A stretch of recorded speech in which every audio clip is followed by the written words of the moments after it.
Guys, may nakita tayong ibon. Nalaglag siya kaya pinulot ko. Ipapakawala natin kasi kawawa naman, baka mamatay lang.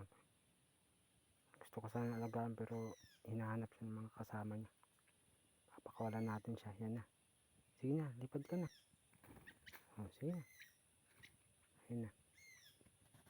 Ayun na. Ayun na, hirapan siya maglakad.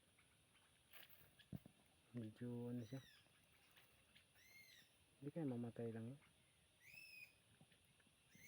Pero pabayaan na natin siya. Ayun.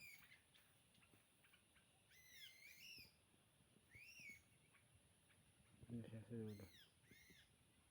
Kaso na ano siya. Hindi siya makalipad na maayos. Lalaglag. Mahirap lang din pag ano ng mga ahas dito. Mga wild snake. Hindi siyang kainin. Sana makalipad siya. Ayun lang guys. Bayaan na natin siya.